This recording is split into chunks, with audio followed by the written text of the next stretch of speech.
Vamos iniciar o Evangelho de Marcos, capítulo 1, a mensagem de João Batista. A boa notícia que fala a respeito de Jesus Cristo, Filho de Deus, começou a ser dada como o profeta Isaías tinha escrito. Ele escreveu o seguinte: Deus disse: Eu enviarei o meu mensageiro adiante de você para preparar o seu caminho. E o profeta escreveu também: Alguém está gritando no deserto: Preparem o caminho para o Senhor passar, abram as estradas retas para ele. E assim foi que João Batista apareceu no deserto, batizando o povo e anunciando esta mensagem: Arrependam-se dos seus pecados e sejam batizados, que Deus perdoará vocês.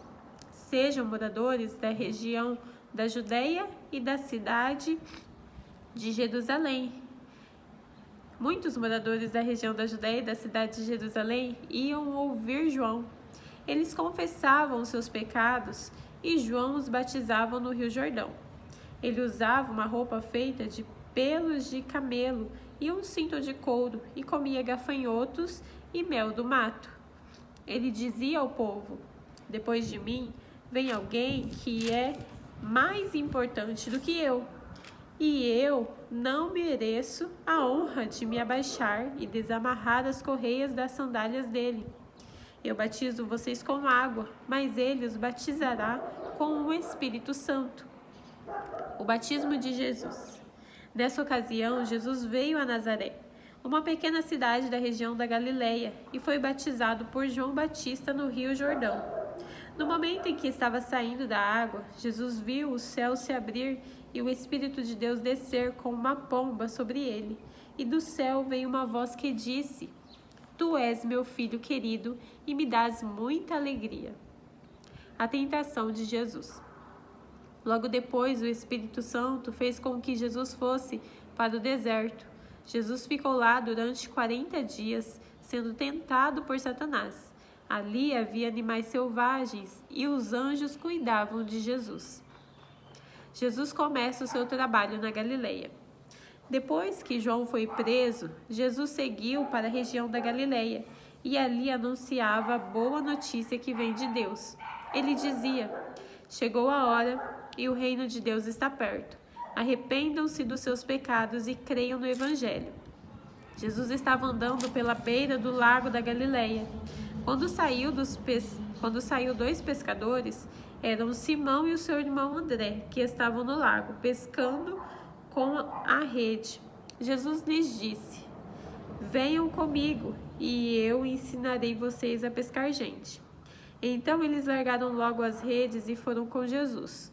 Um pouco mais adiante, Jesus viu outros dois irmãos, eram Tiago e João, filhos de Zebedeu, que estavam no barco deles, consertando as redes. Jesus chamou os dois e eles deixaram Zebedeu, o seu pai, e os empregados no barco e foram com ele. Um homem dominado por um espírito mau.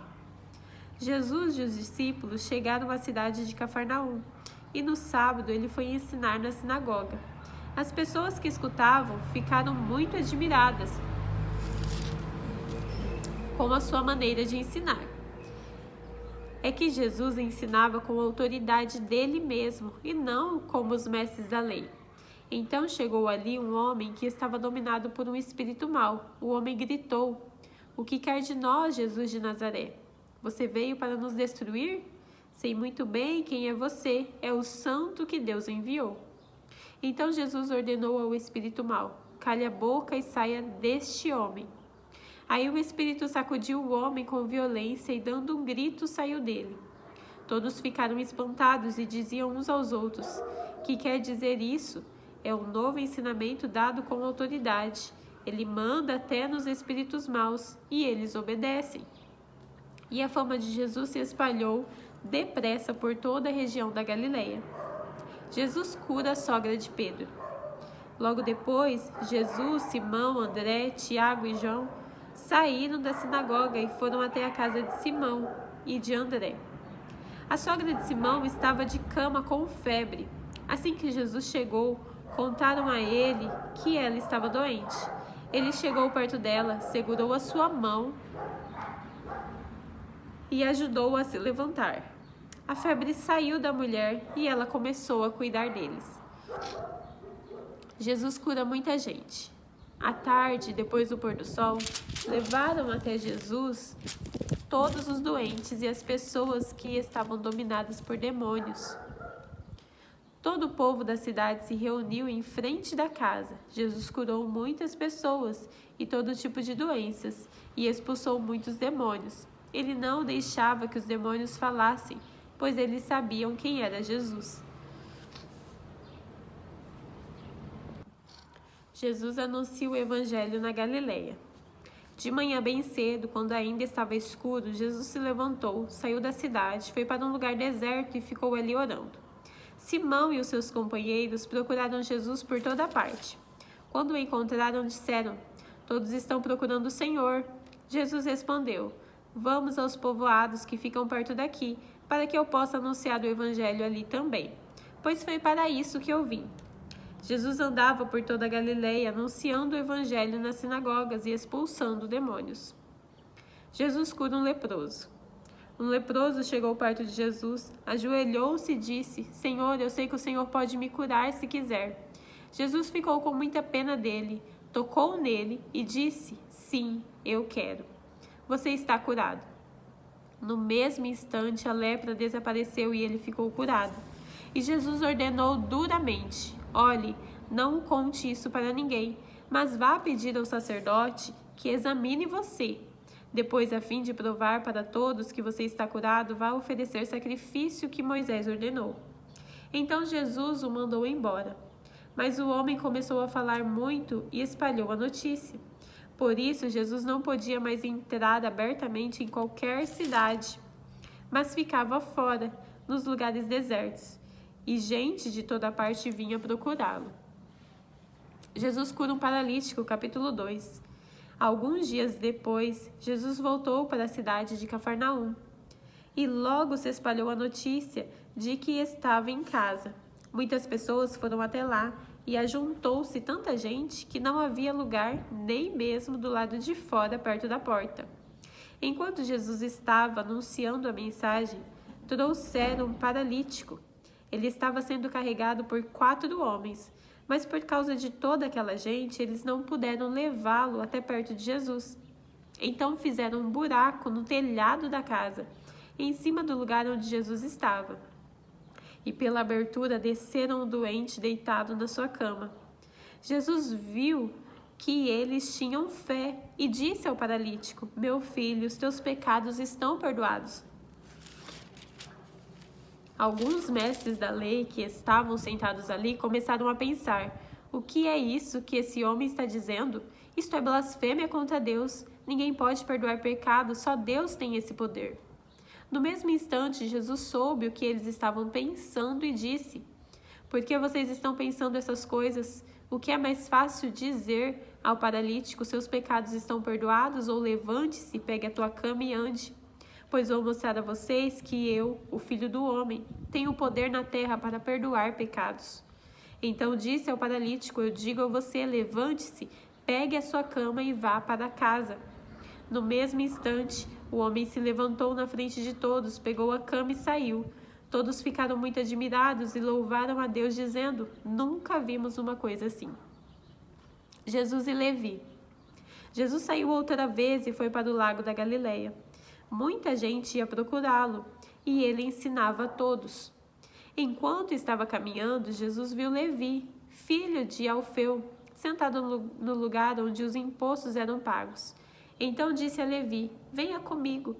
Levi se levantou e foi com ele. Mais tarde, Jesus estava jantando na casa de Levi. Junto com Jesus e os seus discípulos estavam muitos cobradores de impostos e outras pessoas de má fama que o seguiam.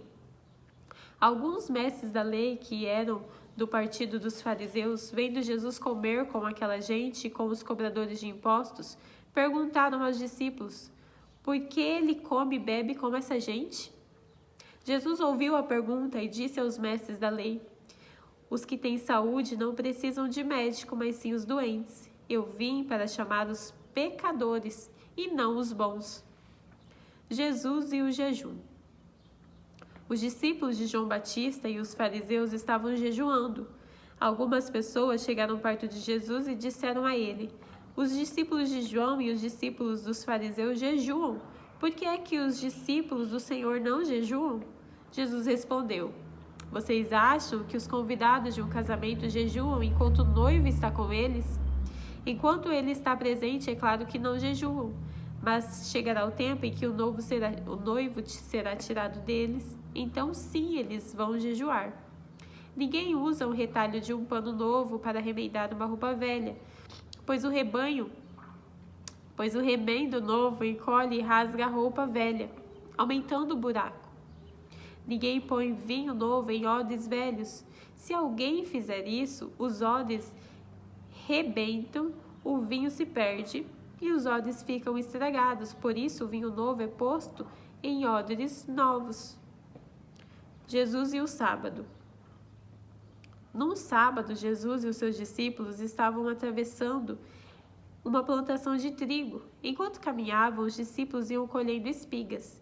Então alguns fariseus perguntaram a Jesus: por que é que os seus discípulos estão fazendo uma coisa que a nossa lei proíbe fazer no sábado?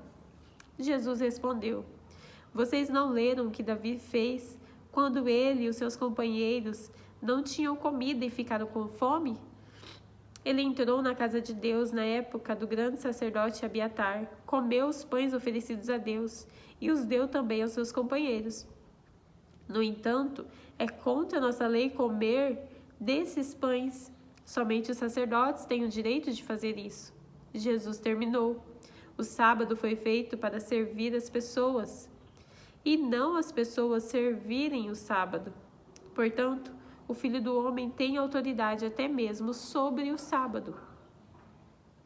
Jesus e o homem da mão aleijada. Capítulo 3. Jesus foi outra vez à sinagoga. Estava ali um homem que tinha uma das mãos aleijada. Estavam também na sinagoga algumas pessoas que queriam acusar Jesus de desobedecer a lei.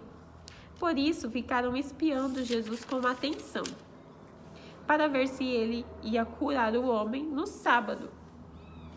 Ele disse para o homem: venha cá. E perguntou aos outros: o que é que a nossa lei diz sobre o sábado? O que é permitido fazer nesse dia, o bem ou o mal? Salvar alguém da morte ou deixar morrer? Ninguém respondeu nada. Então Jesus olhou zangado e triste para eles, porque não queriam entender, e disse para o homem: estenda a mão. O homem estendeu a mão e ela sarou. Logo depois, os fariseus saíram dali e, junto com as pessoas do partido de Herodes, começaram a fazer planos para matar Jesus. Jesus cura outros doentes. Jesus e os discípulos foram até o lago da Galileia. Junto com ele ia muita gente da Galileia, da Judeia, de Jerusalém, da Idumeia, do lado leste do Rio Jordão e da região de Tiro e de Sidom. Todos iam ao encontro de Jesus porque ouviam falar a respeito das coisas que ele fazia. Jesus pediu aos discípulos que arranjassem um barco para ele, a fim de não ser esmagado pela multidão, pois ele estava curando tanta gente que todos os doentes se ajuntavam em volta dele para tocá-lo. E as pessoas que tinham espíritos maus, ao verem Jesus, caíam aos pés dele e gritavam: o Senhor é Filho de Deus. Mas Jesus proibiu duramente os espíritos de dizerem quem ele era. Jesus escolhe os 12 apóstolos.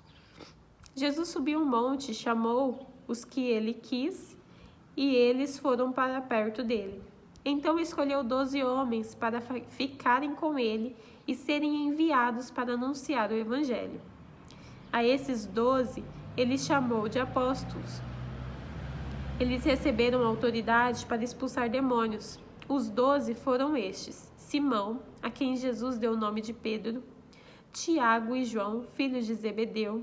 A estes ele deu o nome de Boanerges, que quer dizer filhos do trovão. André, Filipe, Bartolomeu, Mateus, Tomé, Tiago, filho de Alfeu, Tadeu, Simão, o nacionalista, e Judas Iscariotes, que traiu Jesus. O poder de Jesus para expulsar demônios. Quando Jesus foi para casa, uma grande multidão se ajuntou de novo. E era tanta gente que ele e os discípulos não tinham tempo nem para comer. Os parentes de Jesus souberam disso e foram buscá-lo, porque algumas pessoas estavam dizendo que ele estava louco. Alguns mestres da lei que tinham vindo de Jerusalém diziam: ele está dominado por Beelzebu, o chefe dos demônios. É Beelzebu quem dá poder a este homem para expulsar demônios.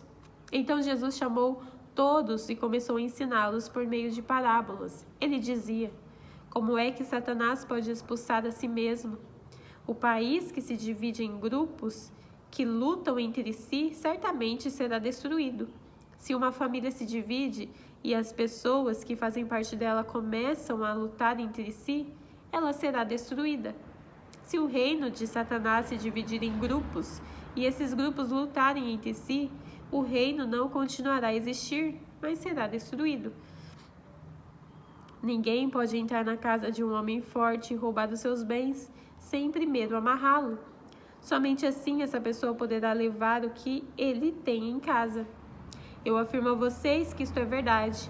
Os pecados que as pessoas cometem ou as blasfêmias contra Deus poderão ser perdoados.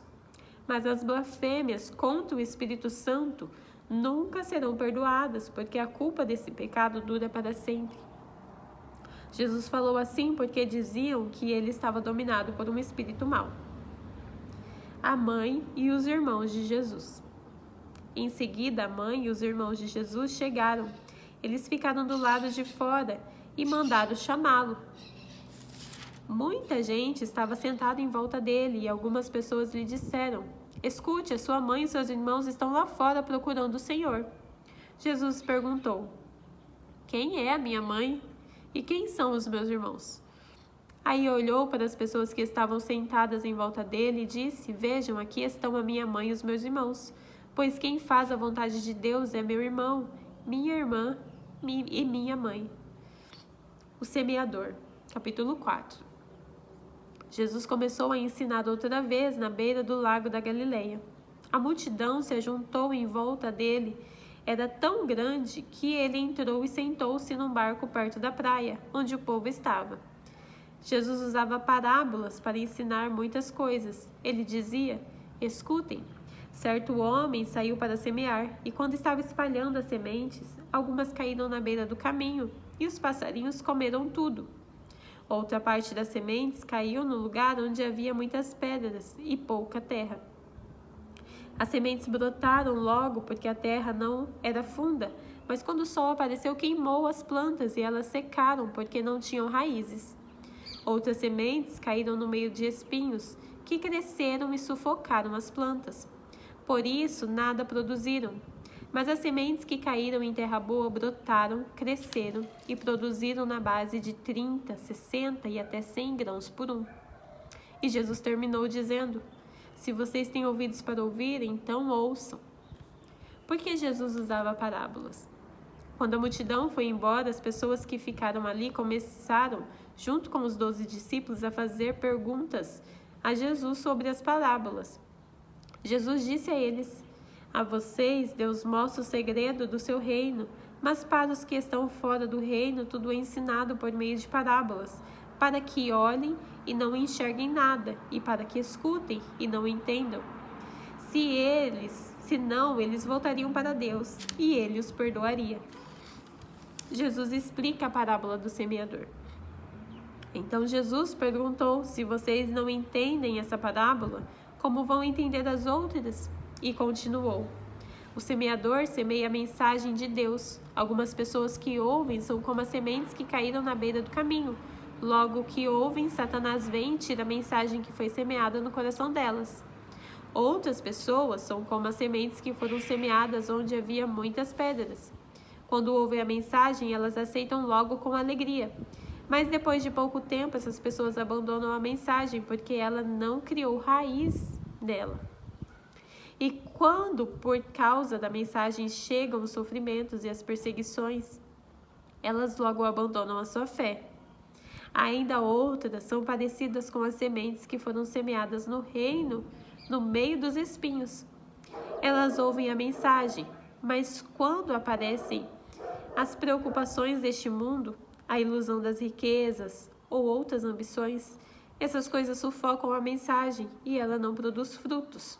E existem aquelas que as pessoas que são como as sementes que foram semeadas em terra boa. Elas ouvem e aceitam a mensagem e produzem uma grande colheita. Umas 30, outras 60 e ainda outras 100 vezes mais do que foi semeado. A luz. Jesus continuou: por acaso alguém acende uma lamparina para colocá-la debaixo de um cesto ou de uma cama? Claro que não.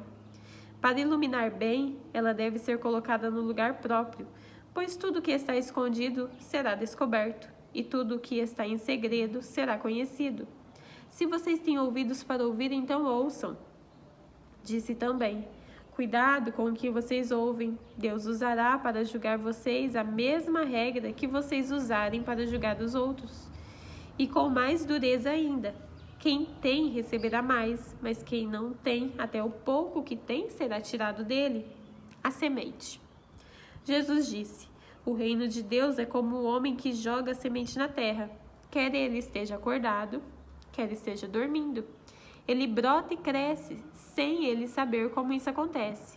É a própria terra que dá o seu fruto. Primeiro aparece a planta, depois a espiga e mais tarde os grãos que enchem a espiga. Quando as espigas ficam maduras, o homem começa a cortá-la com a foice, pois chegou o tempo da colheita. A semente da mostarda. Jesus continuou: com o que podemos comparar o reino de Deus? Que parábola podemos usar para isso? Ele é como uma semente de mostarda, que é a menor de todas as sementes, mas depois de ser semeada, cresce muito até ficar a maior de todas as plantas. E os seus ramos são todos grandes, que os passarinhos fazem ninhos entre as suas folhas. O uso das parábolas. Assim, usando muitas parábolas como estas, Jesus falava ao povo de um modo que eles podiam entender. E só falava com eles usando parábolas, mas explicava tudo, em particular aos discípulos. Jesus acalma uma tempestade.